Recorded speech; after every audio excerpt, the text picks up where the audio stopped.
ఈరోజు విజయవాడలో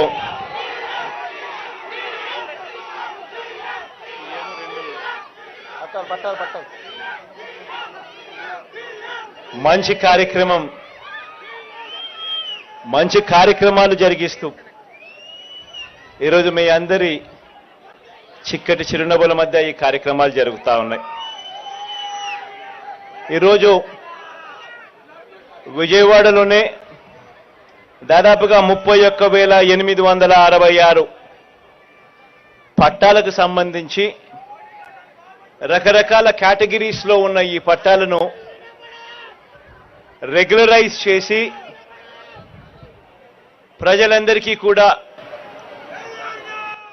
మంచి చేస్తూ వీటికి సంబంధించిన సంపూర్ణ హక్కులు ఆ కుటుంబాలకు ఇచ్చే ఒక మంచి కార్యక్రమం ఈరోజు శ్రీకారం చుడతా ఉన్నాం. ఇందులో 22A లో 22 ఏళ్ల కింద పూర్తి హక్కులు లేక రిజిస్ట్రేషన్ చేయడానికి ఇబ్బంది పడే పరిస్థితిలో ఉన్న దాదాపుగా 21,000 మంది మొత్తం విజయవాడ సెంట్రల్, వెస్ట్, ఈస్ట్ అన్ని చోట్లకు సంబంధించి 16 కాలనీలకు సంబంధించి రకరకాల చోట్ల ఇవన్నీ కూడా మేలు జరిగే కార్యక్రమం జరుగుతుంది.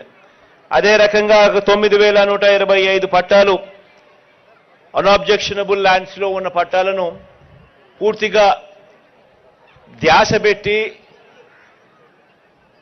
దానిని పూర్తిగా రెగ్యులరైజ్ చేసే కార్యక్రమంలో భాగంగా మరో 925 పట్టాలు జరుగుతూ ఉన్నాయి రెగ్యులరైజేషన్. దీనికి సంబంధించి ఇంతకు ముందు అవినాష్ చెప్తా ఉన్నాడు,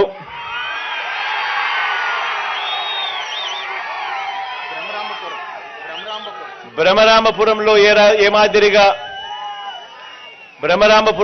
మాదిరిగా బరియల్ గ్రౌండ్ ఇష్యూ ఉండి ఏ మాదిరిగా చాలా కంటే చాలా ఇబ్బందికర పరిస్థితిలో ఏ మాదిరిగా రెగ్యులరైజ్ కాక ఇల్లు అక్కడే కట్టుకొని దశాబ్దాలుగా ఉంటున్నప్పటికీ కూడా ఇల్లు అమ్ముకునే స్వేచ్ఛ, ఇల్లు అమ్ముకునే హక్కులు లేక ఏ రకంగా ఇబ్బందులు పడే పరిస్థితి పేదవానికి ఉండేది అని తాను చెప్పుకొస్తా ఉన్నాడు. అవన్నీ కూడా ఈరోజు సొల్యూషన్స్ చూపుతూ ఈరోజు అటువంటివన్నిటినీ కూడా రెగ్యులరైజ్ చేసే కార్యక్రమాలు జరుగుతూ ఉన్నాయి. మొత్తంగా దాదాపుగా 31,866 పట్టాలకు సంబంధించి రకరకాల రెగ్యులరైజేషన్ అనే కార్యక్రమాలు ఒకవైపున జరిగిస్తూ ఉండగా మరోవైపున 240 కోట్లు